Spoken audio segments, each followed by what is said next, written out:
The message came at 2 a.m. No explanation, no farewell, just a single line. We've decided to terminate the contract.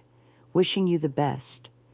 I sat still in the small kitchen, the dim yellow light spilling down onto a cup of tea that had long gone cold. Outside. The rain fell gently, no thunder, no wind, just a quiet, persistent drizzle like the sinking in my chest. Perhaps collapse doesn't always come with noise. Just a week before, I was leading senior content strategy at Norwind Creative Division, a subsidiary focused on brand storytelling and emotional marketing campaigns for major partners. I had once believed that place was home. I believed that if I worked hard enough, stayed sincere enough, then eventually the truth of my value would be seen. I remember clearly the first time I walked into Norwind. It was a Monday in early autumn. The chill hadn't set in, but the breeze was sharp enough to make my hands tremble slightly as I laid my resume on the table. Scarlett was the first person I met. She didn't speak much, just looked at me with the kind of gaze that felt like it had already read the part of my story I hadn't shared. I was hired 3 days later, not because of my credentials, but because Scarlett said, "You understand how silence matters in creativity." I worked without pause for nearly 2 years, from brand repositioning for startups to Lunar New Year videos that brought tears to clients' eyes. I wasn't the best in the room, but I was always the one who finished the job. I had a habit of collecting every client insight, asking the hard questions in brainstorms others avoided. Over time, I became the right hand of the creative department, but never officially. Every draft, every campaign line passed through my hands, shaped by me, yet the final slide always bore someone else's name. Mason Caldwell. When Scarlett left, he was brought in from the parent company's strategy team. He came in with flair and a rigid view of reform. Under Mason, the company changed rapidly. They redesigned the logo, changed the slogan, let go of the old guard, the shiny, the youthful, the bold were favored at all costs. And me, someone long embedded but quietly placed, became the smudge that wouldn't wipe clean. I still remember that Friday. A large company-wide meeting held in the main hall.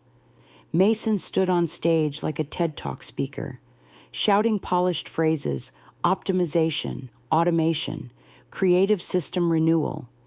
Then suddenly, he turned to me. With nearly 100 people watching, Bailey represents an era of handcrafted, emotional, and unsystematic creativity. We must look forward to a future where data and AI drive emotion. The room fell silent. I stood there, frozen. No one said a word, not a single nod of reassurance, not a single eye met mine. When the meeting ended, Mason walked over and said quietly, "I need a team with a modern mindset. You understand, don't you, that day? I left work earlier than usual. 3 days later, I received the termination email. No reason, no warning, no exit meeting. I didn't cry. I quietly packed my things.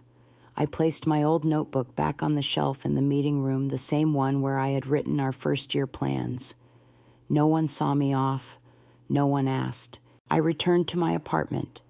The orchid I had been nurturing had withered after weeks without water. In the empty room, I felt like someone waking from a long dream. Everything from the company laptop to the client directory was gone. I'd been erased from the system overnight. The silence of betrayal isn't just emptiness. It's the echo of trust crumbling. I had once believed that if I did my job well, people wouldn't turn their backs. But Norwind was a different kind of place. There, relationships weren't built on loyalty. They were built on convenience. A week later, I read that Scarlett had accepted the CTO role at Technova Group, a rising firm with a culture rooted in ethical design and trust. I sat in silence, not with jealousy, but with a quiet warmth in my chest. Because if someone like Scarlett could make a comeback after being erased, maybe, someday, I could too, but not today. Today, I just wanted to sit alone, staring at a cold cup of coffee and letting the wound show itself fully without covering it up with strength. Some mornings, you wake up knowing things have changed, not because the alarm rang late or the coffee turned cold too soon, but because your heart no longer waits for what it used to. I didn't restart with a plan. It was more that certain habits hadn't left me. My eyes still scanned the headlines of new ad campaigns. My hands still jotted down small ideas whenever a video touched something inside me. Even though I was no longer in Norwin's meeting rooms, I hadn't fully left the creative world behind. I wasn't responsible for any campaigns anymore, but I still caught myself looking at things like I had to present them to a room the next morning. The small apartment became both a shelter and a watchtower for healing. I didn't rush to post anything about what happened. I didn't go to groups to vent or complain. Instead, I quietly created a new folder on my computer. I called it Someday. Inside, I saved articles about emotional marketing, old campaign videos I had worked on uncredited.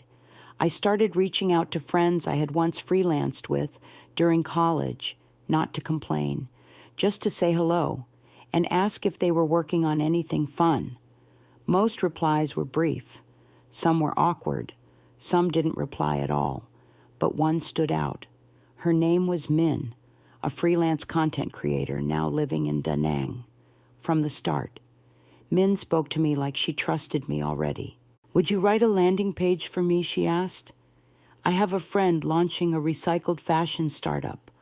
All they have is an idea. I spent 2 nights writing it, not because it was a big project, not for a good paycheck, but because, for the first time in months, I had a reason to stay up late that wasn't anxiety. I wrote a metaphorical brand story. I imagined the founder as someone betrayed by the fast fashion industry. At the end, I wrote a simple tagline: rebirth isn't just fabric, it's trust. Min replied with 3 words: "You gave me chills." No one knew my name was behind that page. No one tagged me when the ads launched. But it didn't hurt anymore. What moved me was knowing I could still reach someone. I could still make them feel something even without standing inside Norwin's glass towers. From one project, it became 3, from 3, 6, not high-paying clients, not famous brands, but people who trusted me. They sent me their stories in short messages, as if saying, "I think you'll understand," for the first time. I didn't feel erased. I didn't return with fireworks or announcements, but with sentences written past midnight. With each click of send on the first draft, I began taking notes on the shifts I saw in content work. I noticed people growing tired of things too polished but emotionally flat. They were searching for stories that were real, stories told by people who had actually lived through pain, quietly. I drafted a model for a project of my own, not a company, not an agency, just a small group focused on campaigns for those who couldn't afford a big firm. I called it Blue House, named after the blue shirt I wore on my first day at Norwind. I told no one, didn't post online. I only sent an email to 3 people I had worked with before. One was a former in-house designer. One was a young, emotional copywriter. The last was a former client who once told me, "Bailey, your stories speak louder than the TVC." I wrote simply, "If there were a space where truth is respected, would you want to try?" 3 days later, all 3 replied, no questions, no business plan, just one word. Yes, I sat in my old room, at my old desk, opened the free version of Zoom, and started the first meeting of Blue House. No fame, no payroll, no promises, but each of us knew one thing. We didn't start this to be known. We started because there were stories that hadn't been told right. I still watch Norwind from afar, not out of regret, but because I wanted to understand what I had walked away from. Mason was still pushing bold, digital-heavy campaigns, buzzwords, flashy visuals, trend-chasing. But the more they launched, the more I felt hollow. Nothing stuck, just short-term engagement and hollow praise during quarterly reviews. One day, I stumbled across a new video they released, a TVC for a charity project with a bottled water brand, pretty shots, moving music, but nothing real, no character, no story. I knew because I used to write them. I closed my laptop, not with sadness, but with the quiet knowing that the thing I once tried to protect was already gone. Some moments don't change everything with a bang. Sometimes it only takes the right question at the right time. That question arrived on an October afternoon, just as I was revising copy for a small natural skincare brand. An email popped up in the corner of my screen. The sender was Clara. She used to be the Strategic Partnerships Director at Norwind. We had worked together on 2 major campaigns before she moved on to a larger corporation. The subject line was simple: need a team who can save this project. I opened it and read each line slowly. Clara was in a rush to restart a community campaign that had stalled. The original agency failed to deliver a creative direction that worked. The project was a collaboration between 3 sectors: healthcare, education, and mental wellness. They needed an approach that was human, but not preachy. Clara said she remembered me after rereading something I had once written about healing through honest storytelling. I sat still for a few minutes, not out of surprise, but because something old stirred in me. That feeling of being trusted, not for a title, but for how I see stories. I sent back a short proposal deck. No logos, no fancy slides, just words and emotional flow. I wrote, "We don't tell stories to make the brand stand out. We tell them so people can find themselves in it." 3 days later, Blue House signed a 3-month contract, full concept freedom. It was our first turning point, not just because it was the biggest project we had taken on, but because it was the first time our group stepped out from the blurry edges of small projects and took the central seat. We didn't have a big budget, no polished post-production team, but we had empathy. And sometimes that matters more than any technique. We named the campaign Quiet but Deep. We let 3 real people tell their stories of overcoming mental struggles. Soft lighting, familiar settings, no drama in the delivery, just truth, in their own voice. Each video was just over 2 minutes, but each one hit like an underground current, touching something buried deep in the viewers. When the first video aired, none of us expected much, but overnight, it reached 1 million views. Not through engineered virality, but because people shared it. No clickbait captions, no overloaded hashtags, just a quiet sentence: "I saw myself in this." We read every comment, every message, and we saw it clearly. People still crave connection through truth. They don't need clever ads. They need stories kind enough to stay with them after the screen fades. 3 weeks later, we were invited to a national brand summit to present the campaign from the angle of emotional marketing tied to recovery. I said no at first, not out of fear, but because I didn't think I was ready to show up again in a space where I had once been erased. But my team said, "You're not going up there to be seen. You're going so people know you were never gone." I walked on stage in a plain black dress, no script, no slides. I just told the story of the past 3 months, of our meetings in cafes with unstable Wi-Fi, of rewriting scripts at 2 a.m. because the feeling still wasn't right. I didn't mention Norwind.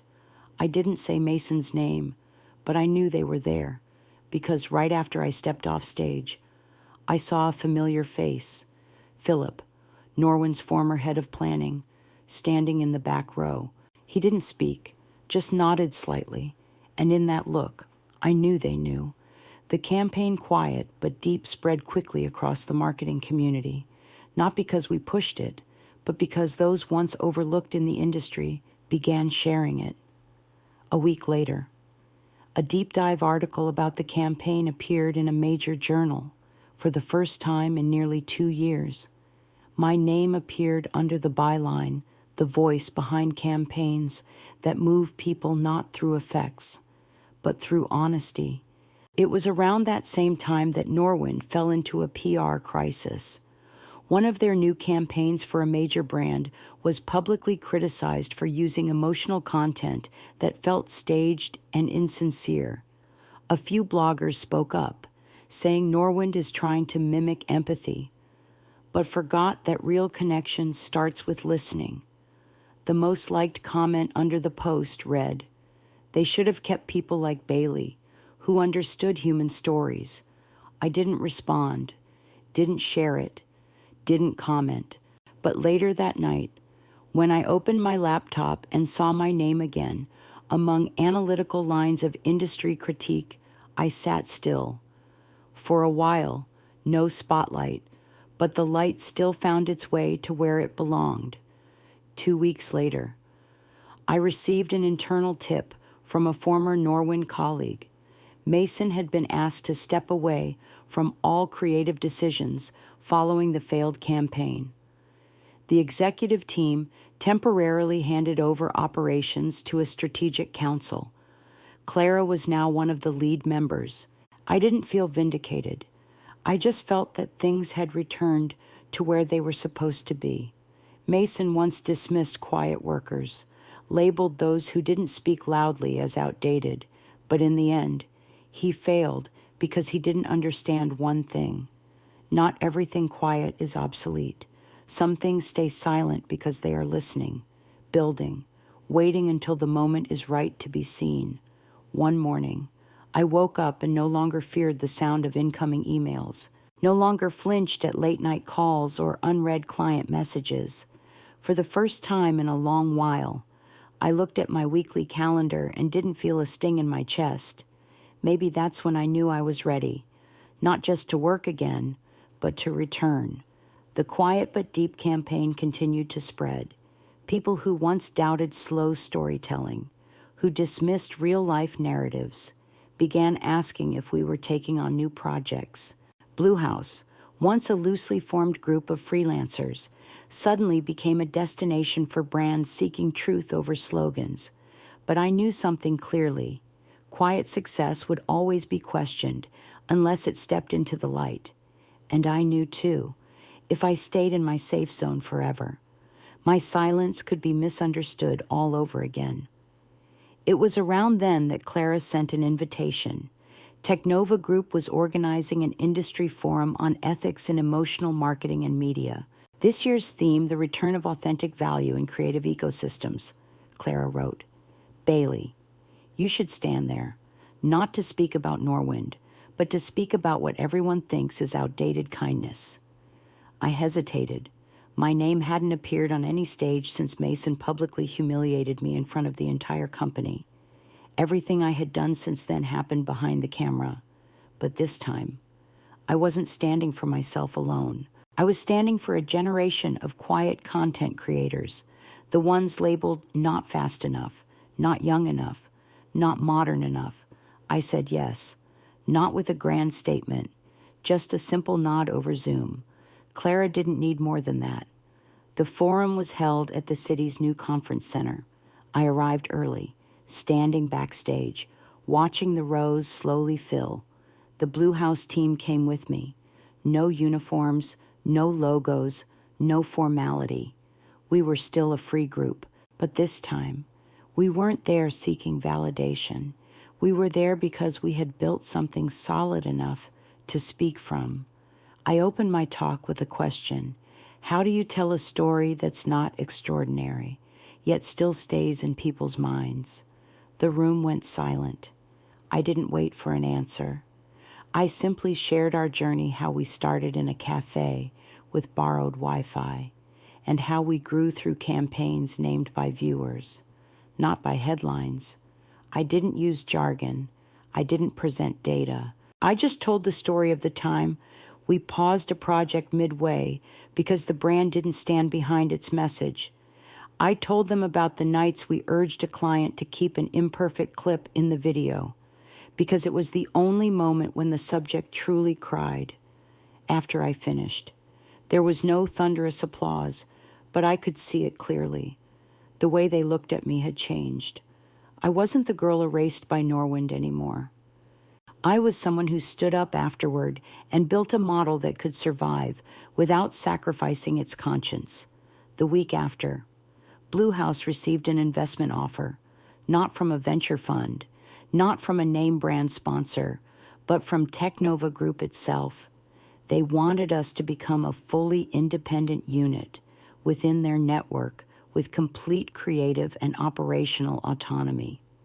They didn't name a price up front. They offered one condition. Can you keep your original philosophy? I read that email 3 times. I thought about the months when no one spoke my name, the drafts that were edited until my words disappeared, the self-narrated segments cut from final videos because they weren't punchy enough. And I knew I couldn't accept investment if it meant compromising that philosophy. I scheduled a meeting in a glass-walled room on the 3rd floor. I asked one question: if we turn down a high-revenue contract because the story doesn't align with our beliefs, will you back us up? There was a pause. Then one of the executives answered, if you can hold on to your reason for starting, that's the reason we're investing. We shook hands. I didn't sign that day. I told them I needed 3 days, not to think, but to speak with my team. 3 days later, we all agreed. But I added one condition to the partnership agreement. Every campaign, no matter how big or small, had to include the real creators' names at the end, not for credit, but for transparency. I wrote in the email, we're not building a company. We're rebuilding trust that was lost. A month later, Blue House moved into a modest studio inside Technova's creative district, not a high-rise, just a 3-story space with vines along the balcony and a sunlit meeting room. But it was the first place in my life where I didn't feel the need to shrink into someone else's shadow to exist. Our team began to grow. Some left agencies to join us. Some had once been interns told they lacked leadership potential. Now they led content teams. We didn't choose the most polished people. We chose those who still believed in storytelling, with heart. There is a kind of silence that feels different when you return to the place that once cast you out. Not to confront it, but simply to watch it drift away, like a wind that has already changed direction. I saw Mason again under circumstances that, a few years ago, would have made my chest tighten. But that day, I just sat still and watched him exit the conference room of a creative industry forum. His face was damp with sweat, his eyes missing the confident gleam they once had. No one gathered around him. No one called his name. Just a few people passing by, offering a polite nod out of old courtesy. I wasn't there to witness his fall. I was there because Blue House had been invited to launch a joint project with Technova, a transparent campaign archive platform where anyone could trace the true contributors behind every campaign idea, authors, content creators, and narrators alike. We called it Trace. It was a small system with a big meaning, not a tracking tool, but a protection mechanism for those who worked in the shadows to finally have their names shown, fairly and clearly, in the launch presentation. I didn't say much. I stood in front of the hall and played a video from years ago, my very first campaign at Norwind. It had once won an internal award. yet my name had never appeared in any of the official documentation. I paused the video at the end, pointing to the small line at the bottom of the screen, Creative Team, Norwind Content Division. Then I asked, who were they? Really, I clicked to the next slide, which listed my name and the 3 collaborators who had actually written, edited, and produced the campaign. No one objected. No one laughed. There was only a long silence, and in that stillness was an unspoken admission. 3 months after Trace's soft launch, we received hundreds of registrations from freelancers, small agencies, even large companies hoping to rebuild their internal culture. One message read, I once lost credit for 3 major campaigns. Thank you for giving me a way to be seen again, another simply said. Now I can finally tell my child what I actually do for a living. I saved every message, not to boast, but to remind myself this journey didn't start with ambition. It began with a loss, and only by walking deep enough into silence did I learn what needed rebuilding. Norwind, after a string of failed campaigns, slowly entered restructuring. Some major partners withdrew, citing weak creative direction. Mason was moved to a special creative advisor role, a title full of words, but void of influence. The one who stepped up to lead was a department head who had once quietly apologized to me after that fateful meeting. I didn't feel victorious, because I know no victory built on someone else's pain is real. But there was one thing I knew for sure. I had kept my promise. I never sought revenge with words. I didn't return to confront them. I simply stood back up, rebuilt, and let the work speak for itself. Today, Blue House has grown to 2 floors, a small studio, and a dedicated space for community workshops. But one principle has never changed. Every project starts with a conversation. No scorecards, no short-term KPIs, just one question. How do you want your story to be told? I still take the bus to work, still carry my notebook, still prefer to personally check the final draft before submission. I don't need to become a symbol. I just want to be someone people think of, not because of fame, but because they trust that I truly understand. Once, a senior student sent me a message. She said she was writing her thesis on post-trust crisis emotional marketing and using Blue House as her main case study. I reread her outline multiple times. In the opening, she wrote, in an era of noise, some chose to tell stories with quietness, and they made others stop and listen. I kept thinking about one thing. Not everything taken from you needs to be taken back. Some things, when lost, leave a gap. But it's in that space that we learn how to move forward without depending on what's no longer there. I no longer need a conversation with Mason. No apology, because my silence has become a mirror. If he ever looks closely, maybe he'll understand no one can hold on to the spotlight for long if they were the one who dimmed others to stand in it. And me, I no longer call what happened betrayal. I call it a cleansing, so the false could fall away and the true could remain. I still have the photo from the day the Blue House team signed our first official contract. We were standing in front of a whiteboard that hadn't yet been written on. Afternoon light slanted across the room. Everyone wore old clothes, but their faces held quiet resolve. No big smiles, just eyes that knew exactly where we were headed. In the caption, I didn't write anything grand, just a line. If someone once underestimated you, let your silence build in time. Your results won't need to knock on any doors. I didn't come back to reclaim an old seat. I didn't return to prove they were wrong. I just chose to keep going, in the only way I knew was right. And in doing so, I'm no longer someone who was pushed aside. I'm someone who rebuilt, not a company, but a way of thinking, a new foundation for truth, trust, and the quiet kind of revenge that doesn't need to hurt anyone at all, Because sometimes revenge isn't about striking back.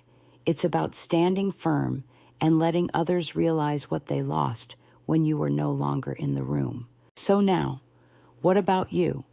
If one day you're cast out from the very thing you once built, will you stay to reclaim your place, or will you walk away and build something new in your own name?